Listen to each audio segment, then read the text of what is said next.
it's more brave or heroic to be afraid and go on anyways, because it takes a lot of bravery in itself to just ignore what you're being told by the little voice inside your head. And it's just, I think it's a lot more heroic because, yeah.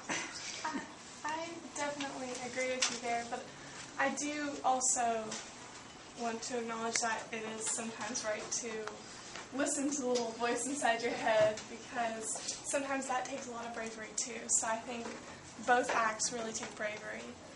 And actually, my quote kind of is the opposite. On page 20, where it says, Mr. Tumnus says, "Taken service under the White Witch." That's what I am. I'm in the pay of the White Witch.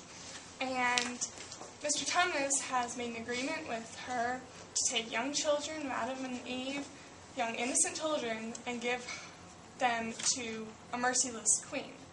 And instead of standing up to her and saying, "No, I'm not going to do this," even though he would be punished, he chooses to live this life in guilt and be ashamed of his life, which really isn't living at all. But I think he feels that he would rather do that than be turned into stone by her, which is interesting because I think this really archetypally represents a Faustian bargain. And that leads me to, during World War II, in France there was this horrendous event named the Vel d'Hiv Roundup, where there's a mass arrest of Jewish families who were sent out to concentration camps. But they weren't collected and arrested by the Nazis. They were arrested by these French police officers who had known these families, and they were arresting basically the people that lived in their town. And so these French police officers were willing to give these small children and babies to the Nazis to be sent to concentration camps, taken away from their families and killed. And basically they gave their whole conscience and kind of sold to the Nazis their cause in order for the Nazis not to attack France and kind of take it over and to have France as an ally to them. Which led me to the question of how do people live after making these terrible choices? I mean, I don't think some people are able to live. I think some people, after making such a bad choice, they may ask others for forgiveness, but they're unable to live through it, and they live with that guilt forever until they're able to forgive themselves. Rosie, I think you can't really live with the guilt unless you forgive yourself.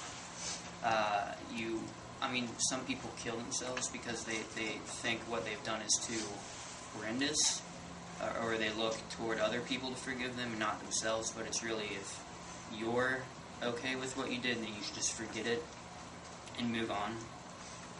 So on page 86,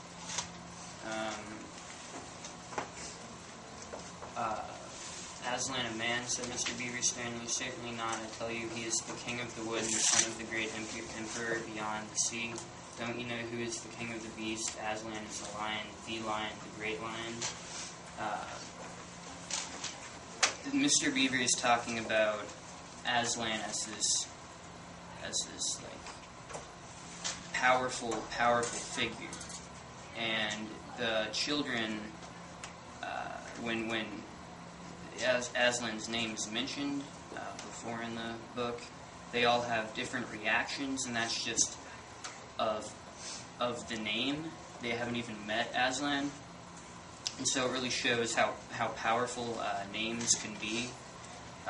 People would kneel at the name of God, like the Jewish people. They had to come up with a new saying because they thought his name was too holy or powerful to say out loud.